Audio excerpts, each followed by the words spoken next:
પહેલા દિલ્હીમાં ખૂબ સારી રીતે કામ કરતી આમ આદમી પાર્ટી હાલ પંજાબમાં સત્તામાં છે, ત્યારબાદ હવે ગુજરાતમાં પાયો નાખવાની તૈયારીમાં છે.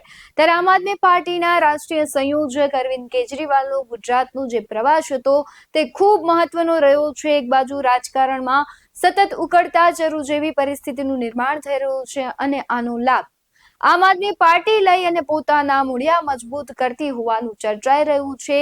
ત્યારે અરવિંદ કેજરીવાલનો પ્રવાસ કેટલો મહત્વનો હતો તેની જ આજે વાત કરવી છે. નમસ્કાર, BS9 TV ન્યૂઝમાં આપની સાથે હું ભગવતી વિશાવડિયા.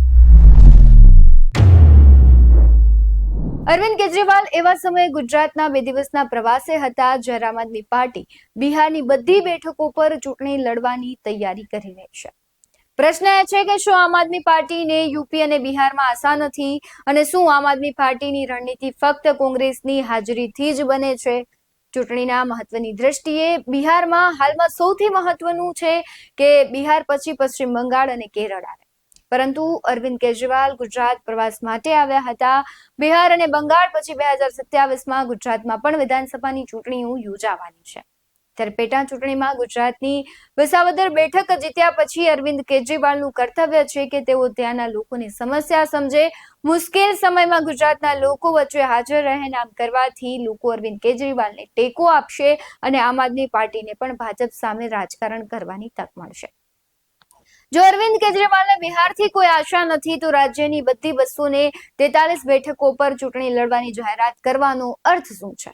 આમ આદમી પાર્ટીના નેતા સંજય સિંહની મુલાકાત પછી અરવિંદ કેજરીવાલે બિહારની બધી વિધાનસભાના બેઠકો પર ચૂંટણી લડવાની પણ જાહેરાત કરી. પરંતુ તે પછીની યોજના શું છે? સૌથી મોટો પ્રશ્ન એ છે કે શું દિલ્હીના ભૂતપૂર્વ મુખ્યમંત્રી અરવિંદ કેજરીવાલને યુપી અને બિહારના ચૂંટણી રાજકારણમાં બિલકુલ રસ નથી? અને જો આવું છે તો આમ આદમી પાર્ટી બિહારની બધી બેઠકો પર ચૂંટણી લડવાનો અર્થ શું છે? ગુજરાતના મોડાસામાં આમ આદમી પાર્ટી દ્વારા ખેડૂત પશુપાલક મહાપંચાયતનું આયોજન કરવામાં આવ્યું. આપ નેતા અરવિંદ કેજરીવાલની સાથે પંજાબના મુખ્યમંત્રી ભગવંત માન પણ મહાપંચાયતમાં પહોંચ્યા. તેમણે સોશિયલ મીડિયામાં અરવિંદ કેજરીવાલે તે અગાઉ લખ્યું હતું કે આમ આદમી પાર્ટીના નેતા ચતુર્વેદીની વ્યાપક ભ્રષ્ટાચાર સામે અવાજ ઉઠાવવા બદલ તેમની ધરપકડ કરવામાં આવી. 30 વર્ષ શાસન કર્યા પછી આજે ગુજરાતમાં ભાજપનો ઘમંડ અને ભ્રષ્ટાચાર ચરમસીમાએ છે, આવું અરવિંદ કેજરીવાલે ટ્વિટર પર લખ્યું હતું. જ્યારે અરવિંદ કેજરીવાલ પંજાબમાં લુધિયાણા પશ્ચિમ પેટા ચૂંટણીની તૈયારીમાં વ્યસ્ત હતા ત્યારે આગામી 2 વર્ષ માટે આમ આદમી પાર્ટીની ચૂંટણી યોજના વિશે સમાચાર આવ્યા અને એવું કહેવામાં આવ્યું કે આમ આદમી પાર્ટી આગામી 2 વર્ષમાં દેશની તમામ વિધાનસભાઓમાં ચૂંટણી લડશે. એક અહેવાલ છે તે મુજબ પણ કહેવામાં આવી રહ્યું છે કે ચૂંટણીલક્ષી રાજ્યોને 2 શ્રેણીઓમાં વહેંચવામાં આવ્યા છે. એક શ્રેણીમાં એવા રાજ્યોનો સમાવેશ થાય છે જ્યાં અરવિંદ કેજરીવાલ પોતે ચૂંટણી પ્રચારનું નેતૃત્વ કરશે અને બીજી શ્રેણીમાં એવા રાજ્યોનો સમાવેશ થાય છે જ્યાં આમ આદમી પાર્ટી પ્રાદેશિક નેતાઓ પર આધાર રાખીને ચૂંટણી લડશે. અને આ બધાની વચ્ચે ખાસ વાત તો એ છે કે બિહારને બીજી શ્રેણીમાં રાખવામાં આવ્યું છે. અત્યાર સુધી આમ આદમી પાર્ટી દિલ્હી સિવાય પંજાબ, ગુજરાત અને ગોવામાં સક્રિય જોવા મળી રહી છે અને હવે ગોવા પર ઓછું ભાર મૂકવામાં આવી રહ્યું છે. દિલ્હીમાં સત્તા ગુમાવ્યા પછી પંજાબ પર વધુ ભાર મૂકવો જોઈએ અને ત્યારબાદ નજર ગુજરાત પર હવે તે લોકોની છે.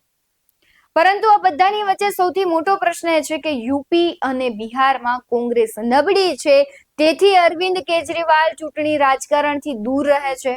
અને શું તે એટલા માટે પણ કારણ છે કે અરવિંદ કેજરીવાલ યુપી બિહારના જાતિ રાજકારણમાં આમ આદમી પાર્ટીને ખોટી રીતે જુએ છે? અરવિંદ કેજરીવાલ અને ચૂંટણીને લઈને અનેક સવાલો ઉભા થઈ રહ્યા છે. અરવિંદ કેજરીવાલ ફક્ત ત્યાં જ સફળ થાય છે જ્યાં કોંગ્રેસ અસરકારક હોય છે. ના દિલ્હીથી પંજાબ અને ગુજરાત સુધી જોવા મળ્યું છે. ત્યારે દિલ્હીની પહેલી ચૂંટણીમાં અરવિંદ કેજરીવાલે કોંગ્રેસને 8 બેઠકો સુધી ઘટાડી દીધી અને પછી જ 8 ધારાસભ્યોના સમર્થનથી દિલ્હીમાં પહેલીવાર સરકાર બનાવી. એ અલગ વાત છે કે સરકાર ફક્ત 49 દિવસ જ ચાલી. હવે વાત કરીએ એ મહત્વપૂર્ણ કારણોની કે શું કામ ગુજરાતમાં અરવિંદ કેજરીવાલ છે તે હવે વધારે જોર લગાવી રહ્યા છે. અરવિંદ કેજરીવાલ અને આમ આદમી પાર્ટીનું ગુજરાતમાં રસ વધવાનું મુખ્ય કારણ તો એ છે કે તેઓ ગુજરાતને ભાજપનો ગઢ માને છે અને અહીં પોતાની પકડ જમાવીને રાષ્ટ્રીય સ્તરે એક મજબૂત વિકલ્પ તરીકે ઉભરી આવવા માંગે છે. ગુજરાત એ ભાજપનો મજબૂત ગઢ ગણાય છે. જો આપ છે અહીં નોંધપાત્ર પ્રદર્શન કરી શકે તો રાષ્ટ્રીય રાજકારણમાં પોતાની છબી છે મજબૂત કરી શકે અને ભાજપને પડકાર પણ આપી શકે છે. આપ પોતાને કોંગ્રેસના વિકલ્પ તરીકે પણ રજૂ કરી રહી છે અને ખાસ કરીને એવા રાજ્યોમાં જ્યાં કોંગ્રેસ નબળી પડી છે.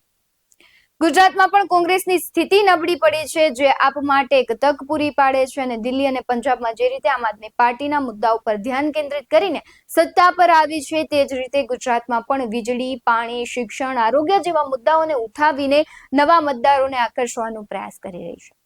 ગુજરાતમાં પોતાનું સંગઠન મજબૂત કરવા પર ભાર મૂકી રહી છે, ત્યારે સ્થાનિક નેતાઓને પ્રોત્સાહન આપી અને ગ્રાસરૂટ લેવલે કામ કરીને તેઓ પોતાની પહોંચ વધારી રહી છે. સૌથી મહત્વનું કારણ એ છે કે ખાસ તો ગુજરાત નરેન્દ્ર મોદીનું ગૃહ રાજ્ય હોવાથી જો તે સારું પ્રદર્શન કરે તો આપ માટે એક મોટી રાજકીય સિદ્ધિ ગણાશે. યુપી અને બિહાર જેવા રાજ્યોમાં ભાજપ અને પ્રાદેશિક પક્ષોનું વર્ચસ્વ ખૂબ મજબૂત છે અને ત્યાં આપ માટે તાત્કાલિક જગ્યા બનાવવી પણ એટલી જ મુશ્કેલ છે.